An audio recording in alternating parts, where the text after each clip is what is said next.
Bro has to chill with the animations. This nigga's tough with it, but he has to chill. He has to chill. He say this an old man. You trying to scare a motherfucker at night that bad? You say it's an old man. It's not a fucking old man. It's an old demon. That's what that is. Smile.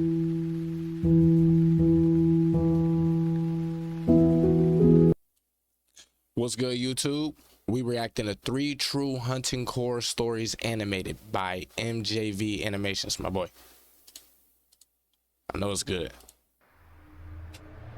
I took my wife and kids to my parents' ranch out in the sticks. They have a huge property out there that my kids love to play on, and a great house that my wife wants us to move into.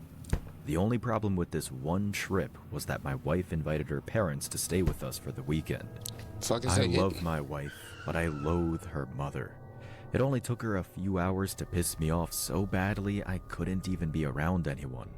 I wasn't able to sleep that night either.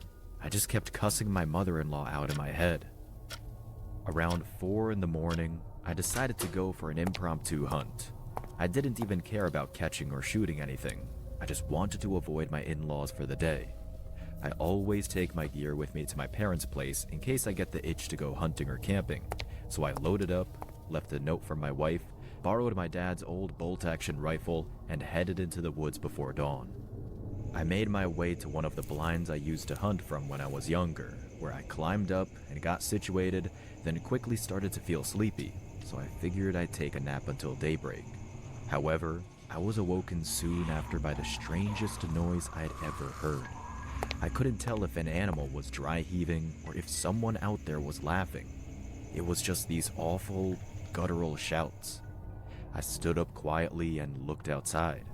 Dawn was approaching, so there was a tiny glow of light, barely enough to make out anything.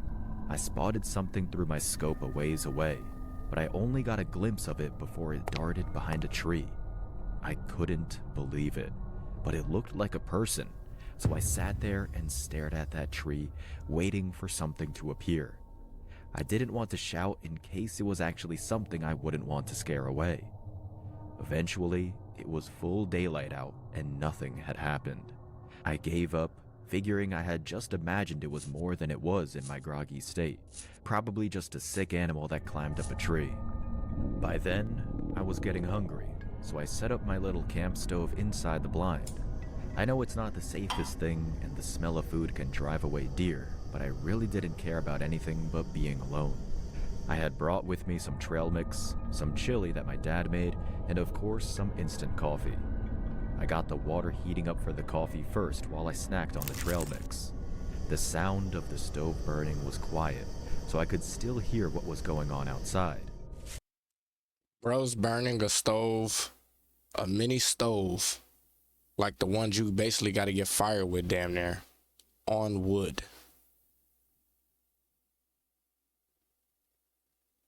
On a tower. And then getting scared as shit and not even using the sniper. The hunting sniper he's already out there hunting for. Anything I'm out there for, I'm hunting. I don't care if it sound crazy. I really don't. It could be making all that noise. The same noises he just said. Not gonna care. That's kind of what I'm hunting for. I'm looking for those noises. Like... The water wasn't even warm before I started to hear something.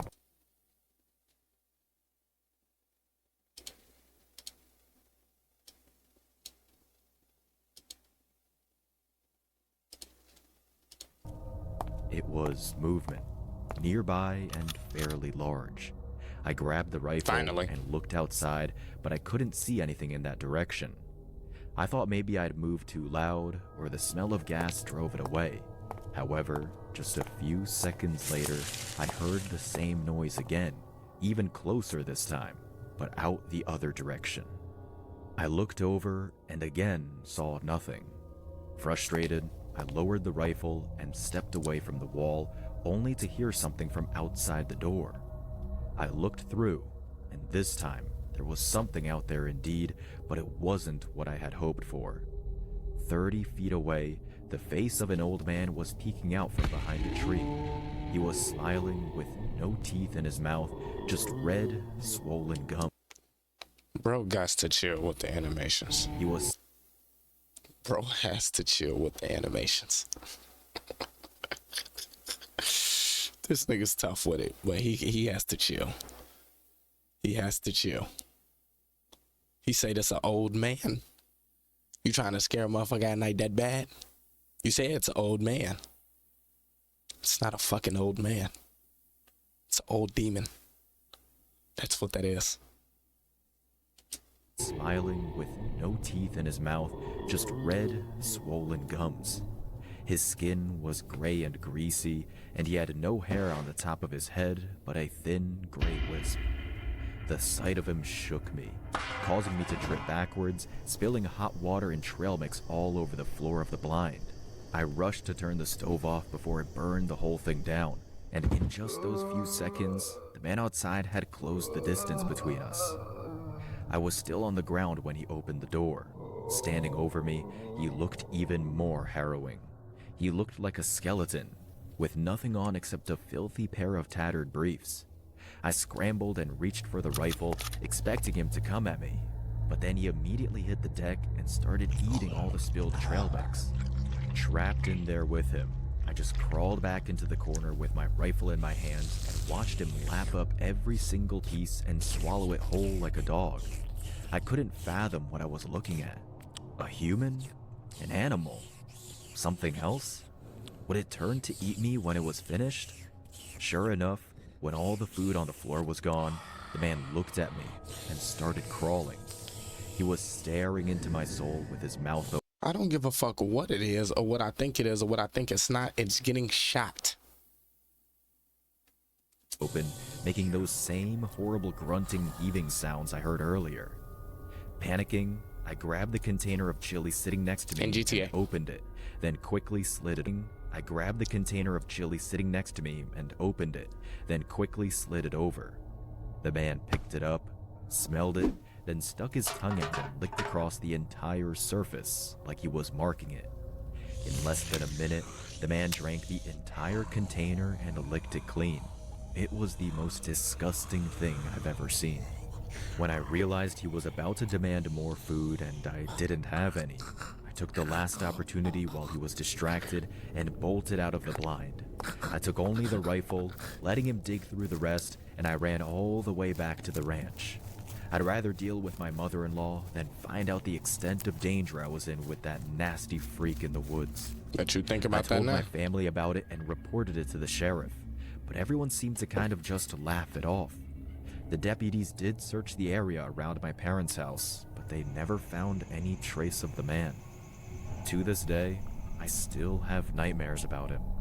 What if I hadn't brought food? Would I have been on the menu? Does that man just live in the woods around my parents? All I know is I'm never moving back there to find out.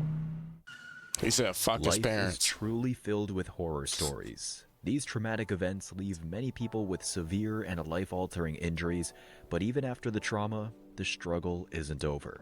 Have you ever thought about what you would do after you got injured? If you had medical bills to pay but no ability to work? How would you know that your insurance companies or the people responsible for your injuries are being fair to you? Then, trying to navigate the situation with traditional law firms can be a daunting, confusing ordeal that brings even more pain. The piles of paperwork, the hours of your valuable time used up, and the expensive fees hitting you while you're already down.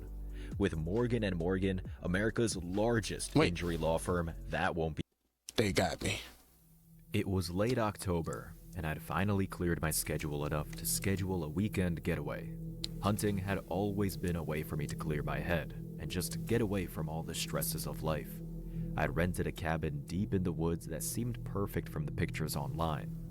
The road leading to the cabin was a narrow dirt road. I pulled up to my cabin just as the sun was rising. The air was fresh, and the woods were dead silent, broken only by the crunch of my boots as I unloaded my bags from the car. A little too silent. I couldn't hear the birds chirping or squirrels running up and down the trees. Not even the leaves were rustling. It felt like the woods had been frozen in time. I shrugged it off and let myself into the cabin.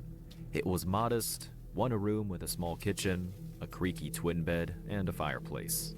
The place was dingy and dirtier than the pictures had shown, but it would do just fine. I unpacked, loaded my rifle, and headed out into the woods. I wandered north, searching for signs of deer. Hours passed, but I found absolutely nothing. I'd been hunting in this area before, and it had been full of all kinds of wildlife. Now, there didn't even seem to be any bugs chirping around. Gave me the creeps, but I pressed on, not wanting my trip to go to waste. Finally, when the sun was setting and just as I was about to turn back, I heard noises ahead. I scurried forward, hoping to catch the animal before it got away. That's when I saw them. Through the trees, maybe 50 yards away, was a group of people gathered around a fire. There were 6 or 7 of them, all wearing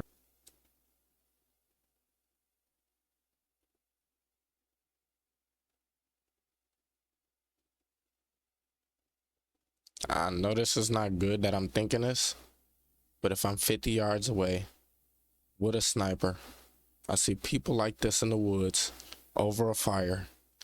That's 1, 2, 3, 4, 5, 6, 7. That I thought was deer or bear.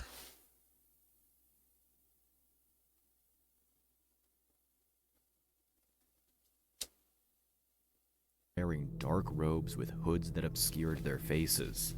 They stood in a circle, chanting in low, guttural voices that didn't sound like any language I'd ever heard. Nigga found the I Sith. froze. The people hadn't noticed me. They swayed in unison, muttering on and on. My heart pounded in my chest. I clutched my gun tight.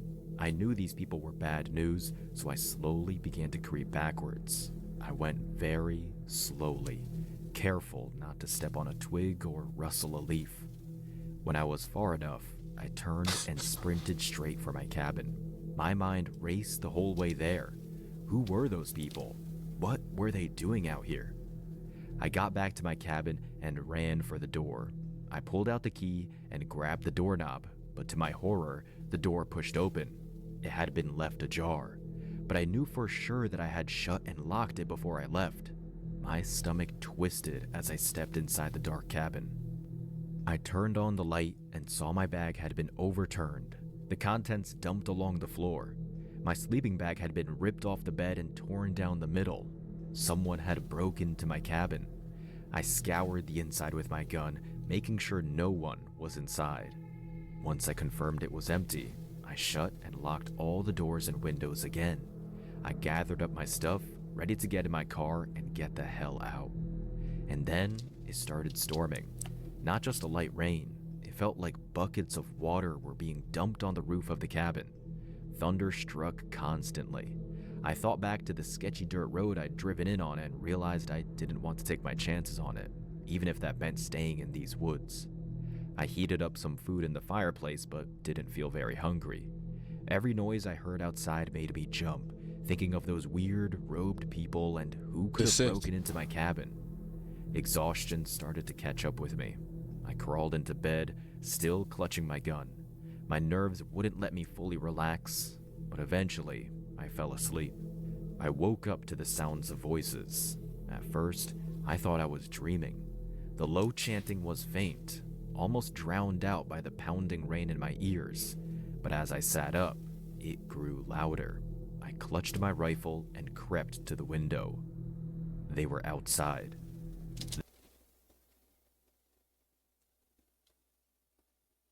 The same group. This nigga got the Sith outside his crib.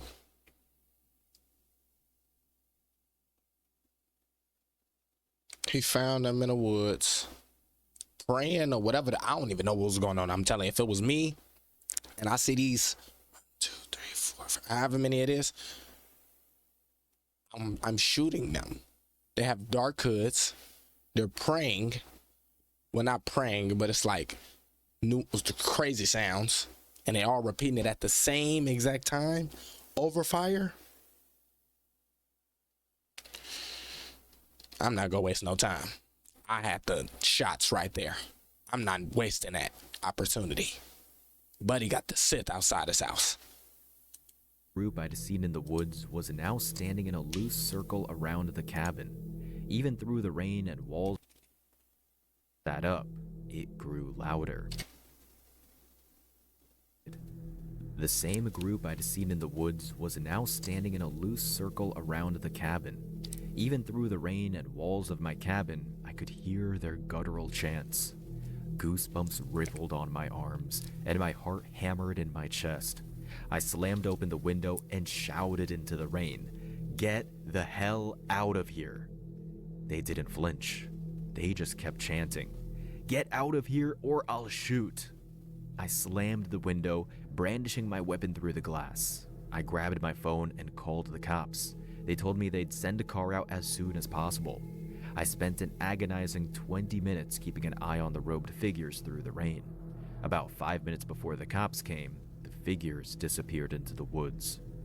The cops They got came. loose. They scanned the surrounding area but found no trace of the cult. They followed me back into town and assured me that it was probably just kids playing a prank on me. I want to believe him, but deep down, I know something more sinister was going down that night. In the woods. I used to live in a remote rural area, so my dad took me hunting for the first time when I was still a kid. After going quite a few miles from the house on ATVs, the trail split and it became too small. My dad told me to hike a mile down one path to find a blind marked with a red ribbon, while he went down the other way. He said it was better to have one man per blind, as we'd be quieter and have a better chance at seeing a deer. I was fairly confident being in the wilderness, but I'd never been that deep. The trees there were older and larger than I was used to, and there were less shrubs because the canopy shaded the whole area. The sounds out there were more intense than I'd ever heard. There didn't seem to be a single moment without the wailing of some bird. For the first time ever, I truly felt that the forest was alive. Why this nigga look like an avatar?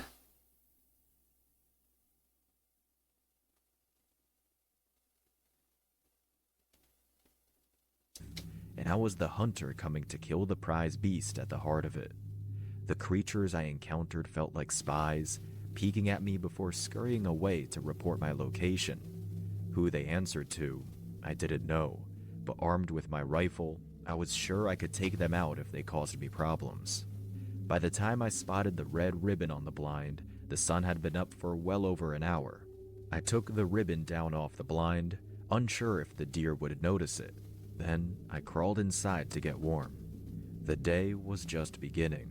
I would leave at 4 o'clock and regroup with my dad before the sun went down, but that was hours away. It was then that I realized what this kind of hunting entailed. I had to be as quiet and still as possible, constantly on the lookout for game. In the beginning, I was still enthusiastic. I kept a sharp eye on every angle into the woods, watching and listening for any sign of deer or perhaps something more dangerous like a coyote or even a bear. I figured I'd take a coyote for my first kill and spare my chickens one more predator. As the hours dragged on, however, my perspective changed. I was bored and restless and sick of the cold. The only things I'd seen were birds or squirrels. I started to doubt that this section of the forest was any more active than my own backyard. In the final hour, I told myself that even if I didn't get a deer, I'd kill the next thing I saw. The sun. Huh? He's hunting and he got so bored to the point where he said, it doesn't have to be a deer. Could be human, anything. If anything comes across my eyesight, I'm killing it. Can somebody get this man the fuck out the woods? He's the scary person in the story. He is. The sun was getting lower, making this dark and cold forest even more miserable, even more deserving of losing a resident. That's when I finally saw something. I heard it first. It was lumbering behind the trees, huffing with some kind of attitude. I knew it was going to be big, but I was blown away when I saw a massive stag emerge in my sights not even 50 feet away. I tried to line up the shot, but in my excitement with freezing hands, I was shaking too much. I decided I needed to wait until it got closer since it was heading towards me. Then, to my amazement, I heard more motion next to me. I looked over and saw another deer, this time a doe. They were headed towards each other, like they were going to meet. I watched them both draw nearer until they were barely 20 feet apart, and finally close enough for me to confidently take a shot, only now my nerves were even more haywire. I simply couldn't steady my hands. I tried to regulate my breath and get a hold of myself, but then the forest started to terrorize me. Every single bird and bug seemed to be screaming. Even the squirrels were screaming. A wind blew into the blind from behind the deer, chilling me to the bone. The woods were creaking like mad, like something was going to come crashing down on top of me. I tried to ignore it all and looked back through the scope, deciding which one I should go for, thinking I might get both if I shot fast enough. I looked at the stag, then the doe, the back of the stag, and that's when I saw something I'll never forget. Standing between the deer was a dark figure. It was like a woman with no face, but I could feel her gaze. She was freakishly tall, but in the setting sunlight, I couldn't make out any details. It was like she was just... Then I got 3 targets.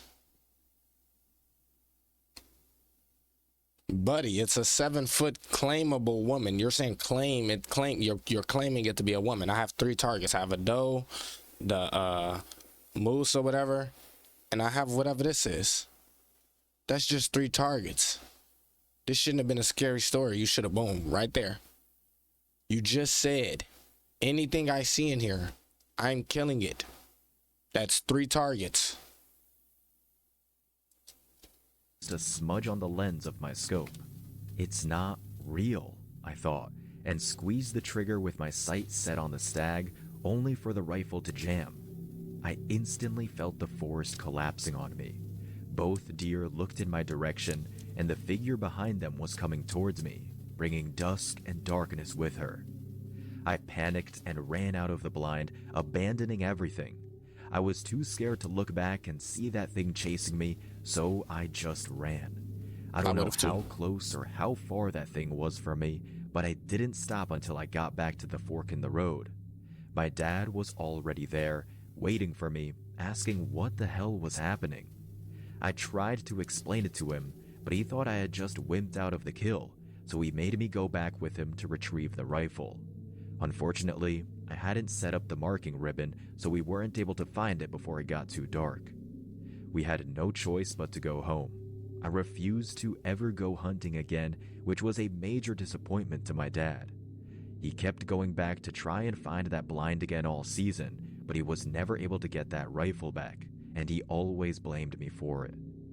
He just doesn't understand what I saw. Too. There was something in that forest that didn't want me to kill those deer.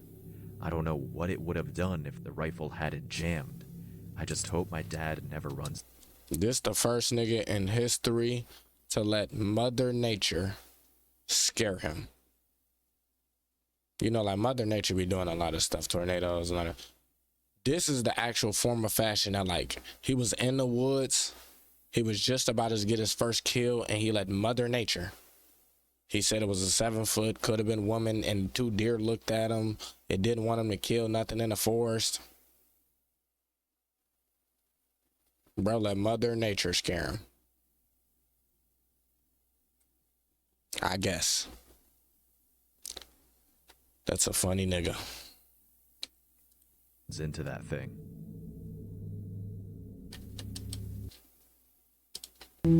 That's